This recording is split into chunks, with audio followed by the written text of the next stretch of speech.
I was looking at all this wildfire stuff and wow, the Northeast, that's what's really got me thinking. That's not something you usually see. What's your take on that? Yeah, no, it's definitely unusual. I mean, we hear about California wildfires all the time, but this Northeast thing, this is different. With caught people off guard. Right, like they had to stop Amtrak between New York City and New Haven because of a brush fire. That's crazy. It is. It really shows how bad these fires are. And it's not just one spot either. There are red flag warnings all over. New York, New Jersey, Connecticut, even Massachusetts and Rhode Island.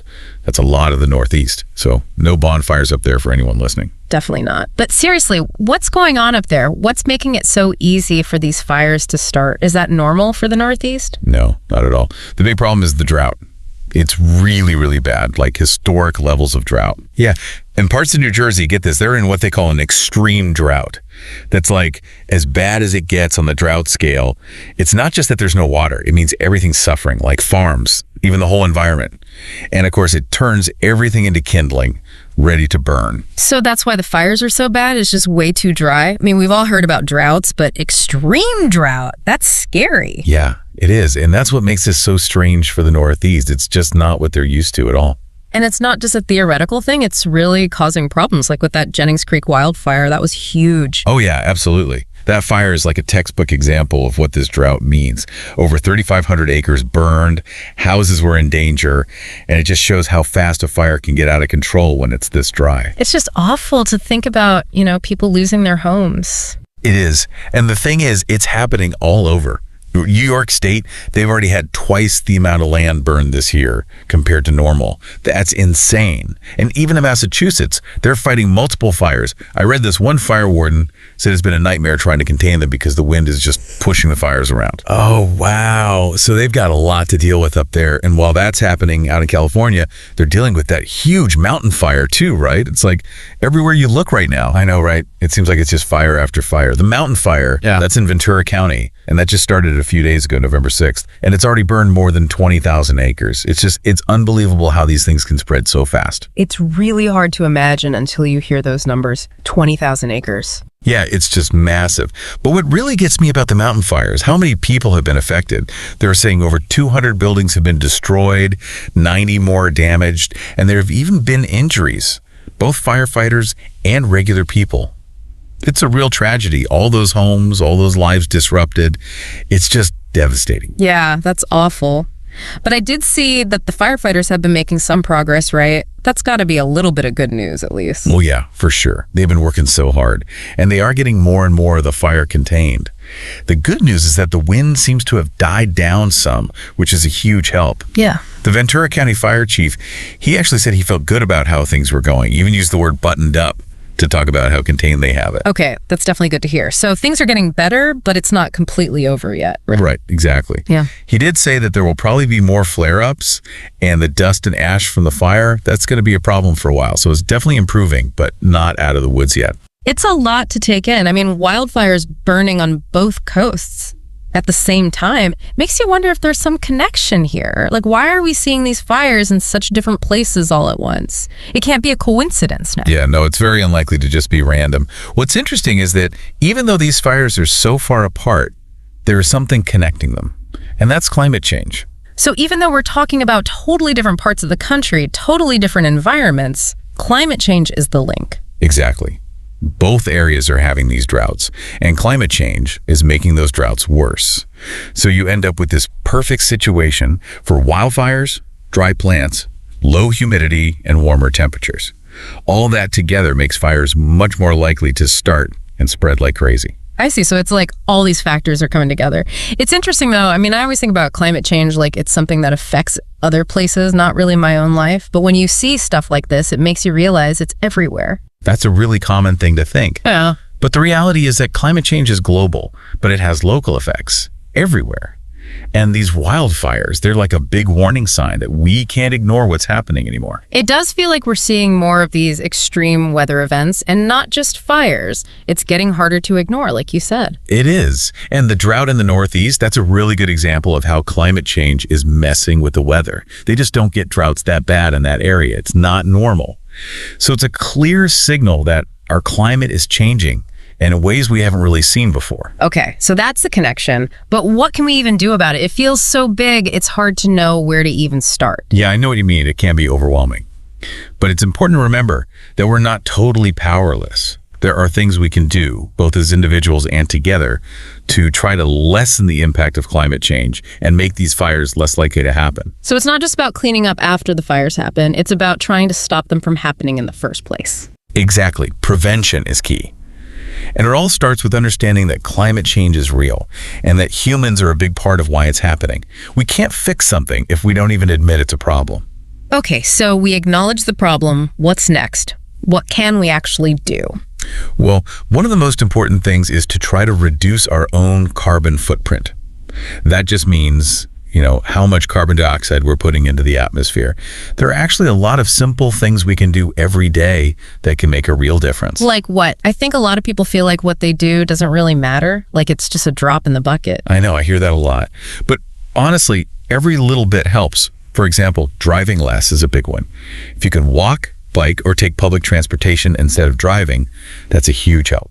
And being mindful of your energy use at home, turning off lights you're not using, unplugging things, using energy-efficient appliances, all that adds up. Yeah, that makes sense. And I know a lot of people are already doing stuff like that. But what about bigger changes? Well, beyond what we do personally, it's really important to push for changes at a bigger level. We need policies that support renewable energy, like solar and wind power, and investments in infrastructure that's sustainable. And we need to hold companies accountable for their impact on the environment. So it's about using our voices and our votes to make those changes happen. Absolutely. Yeah. Voting for politicians who care about climate change, supporting organizations that are working on solutions, and even just contacting your elected officials to tell them what you care about, those are all ways to make your voice heard. Remember, they work for us. That's a good point. It's easy to forget that we can actually influence these things. But even with all that, even if we do all that, there's still going to be challenges, right? Climate change isn't going away overnight. That's true. It's a long-term problem. Yeah. But there's a lot of amazing research and innovation happening right now, like with things like carbon capture technology and sustainable ways to manage forests. So there's definitely hope we can create a better future. That's encouraging. But I keep thinking back to that fire warden in Massachusetts talking about how the wind made it so hard to fight the fires. It makes me think we need to talk about being prepared too, right? Because even if we do everything right, these things are still going to happen. You're absolutely right. Being prepared for disasters like this can really make a difference in reducing the risks and potentially even saving lives. So what does being prepared actually look like when we're talking about wildfires? I guess most people think that's only something you need to worry about if you live in California or somewhere like that. I think that's a pretty common thought. But what we're seeing with these fires in the Northeast, it shows that climate change is making these events more unpredictable. They can happen anywhere. So no matter where you live, it's a good idea to have a plan. What kind of plan? What are some things people can do to be ready? It starts with knowing what the risks are in your area. Are you in a place where wildfires are common? Do you know how to evacuate if you need to? Do you have a plan for your family, your pets? These are all basic questions, but they're really important. And what about for those of us who don't live in places that usually have wildfires? Should we still be thinking about this stuff? Definitely. Climate change is changing what we think of as high risk. So even if you've never really thought about wildfires before, it's not a bad idea to take some time to think about what you would do in an emergency. So like having a go bag ready, knowing where you'd go if you had to evacuate, having a way to communicate with your family, those are all good places to start. Exactly. And stay informed. Pay attention to the weather, sign up for emergency alerts, and if there is an emergency, listen to what the authorities are telling you to do. It's amazing how a little bit of preparation can make a huge difference. It's crazy how talking about wildfires can lead to all these bigger conversations about climate change and being prepared. I know, it's all connected. These events are like a wake-up call, telling us to stay informed, talk about these things, and take action, both on our own and by working together.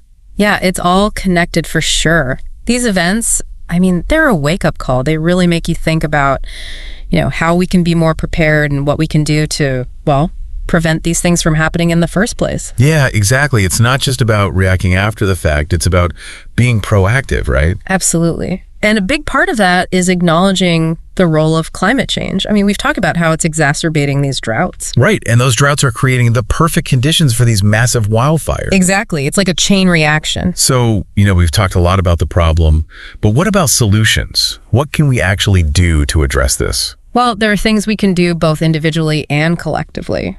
On a personal level, one of the most impactful things is reducing our carbon footprint. That makes sense, but I think a lot of people feel like their individual actions won't really make a difference in the grand scheme of things. I get that. It's easy to feel like one person can't make a difference, but every little bit counts.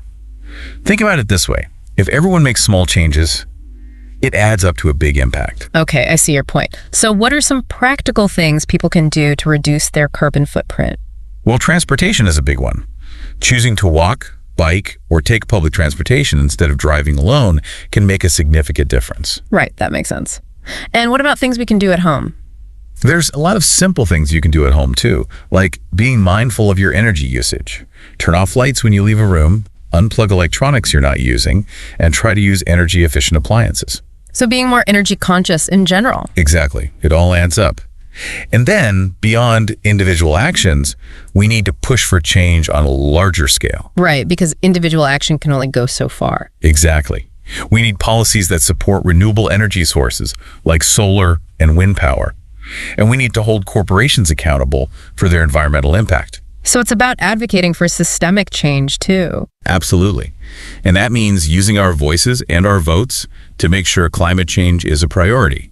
Support politicians who are committed to addressing this issue. Yeah, voting is so important. It's easy to forget that we have that power. It is, and it's one of the most effective ways to make a difference. But even with all those efforts, it's important to remember that climate change is a long-term challenge. It's not something that will disappear overnight. That's true. It can feel overwhelming sometimes, thinking about the scale of the problem. It can, but it's important to stay hopeful. There's a lot of incredible research and innovation happening in areas like carbon capture technology and sustainable forestry practices. So while the challenge is real, we're not without hope. I like that, focusing on the hope. It's easy to get caught up in the doom and gloom. It is, but it's important to remember that we're not powerless. We can make a difference. But we also need to be prepared for the reality that these extreme weather events are likely to become more common. Yeah, it brings us back to preparedness, which we were talking about earlier. Exactly. Yeah. And it's not just about those who live in areas traditionally considered high risk for wildfires. Climate change is making these events more unpredictable. So everyone needs to be thinking about preparedness. Okay, so what does being prepared actually look like in a practical sense? Well, it starts with understanding the potential risks in your area. Even if you don't live in an area that's prone to wildfires, it's a good idea to think about what you would do in an emergency situation. So things like having an emergency plan, knowing your evacuation routes. Exactly. Have a go bag ready with essentials, make sure you have a communication plan with your family, and stay informed about weather conditions and any potential risks.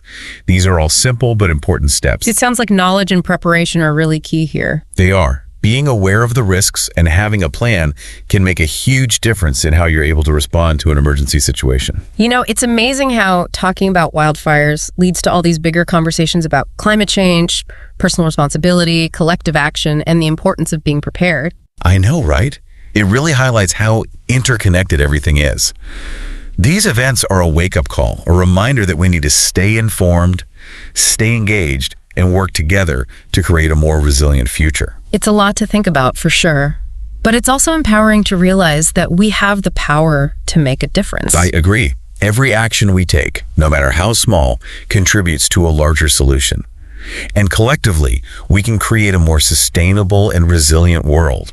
But we also have to acknowledge the emotional and mental toll that these events can take on people. That's a really important point. We've talked a lot about the physical damage and the environmental impact, but it's crucial to remember that there's a human cost as well. Absolutely. The trauma of experiencing a wildfire, the fear, the loss, the displacement, it can have a profound impact on people's mental and emotional well-being. It's hard to even imagine what it would be like to go through something like that. It is, and that's why it's so important to talk about these things, to acknowledge the emotional and mental health impacts, and to make sure people know that there are resources available to help them cope. What kind of resources are there for people who are struggling? Well, there are organizations like the Red Cross and FEMA that provide support services for those affected by disasters. And there are often local community organizations and support groups that can offer assistance and a sense of connection. That's good to know. It's easy to feel lost and alone in those kinds of situations. It is. But it's important to remember that you're not alone. There are people who care, and there are resources available to help you through it. That's a really important message. Sometimes just knowing that there's help available can make a big difference. Yeah, it's true. Just knowing you're not alone can be a huge help. It's been a really thought-provoking deep dive. We've covered so much, these wildfires on both sides of the country, the connection to climate change, the need to do something about it, both personally and as a society, and of course the importance of being prepared and the emotional impact of these fires. That's something we can't forget. It's been heavy stuff, but important. It really has.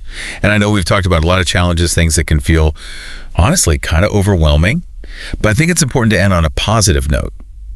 Because despite all that, there are reasons to be hopeful. Absolutely. When it all feels like too much, you got to focus on what you can do, what gives you hope. Well, I think the fact that we understand what's happening, we have the technology, and people are starting to really care, that's huge. We're seeing changes like more renewable energy, more people, especially young people who are concerned about climate change and want to do something about it. It's funny you say that. It just made me think of those red flag warnings they have in the Northeast. It's like a literal sign, right? Too dry, too windy, anything could spark a fire. That's a great analogy.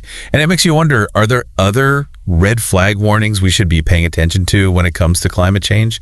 Are there signs that things are getting really bad, maybe close to a point of no return? That's a good question. And I think the answer is, yeah, there are definitely signs. We're seeing more crazy weather, sea levels rising, the ice caps melting. It's all pointing in the same direction. Things are changing and fast. But those signs, they're also like a call to action, just like those red flag warnings. They're telling us we need to change, we need to demand change, and we need to do it now. I couldn't agree more.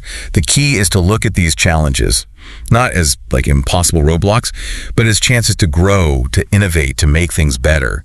We have the power to make a more sustainable future, one that can withstand these challenges, something we have to do together. And every single thing we do, every action we take, it matters. It's a good reminder that we're not just, sitting here watching this happen. We have a choice, we have a voice, we can make a difference. Exactly. And what gives me hope is seeing how much awareness there is about climate change, especially among young people. They're demanding action, they're coming up with new ideas, and they're holding the people in charge accountable.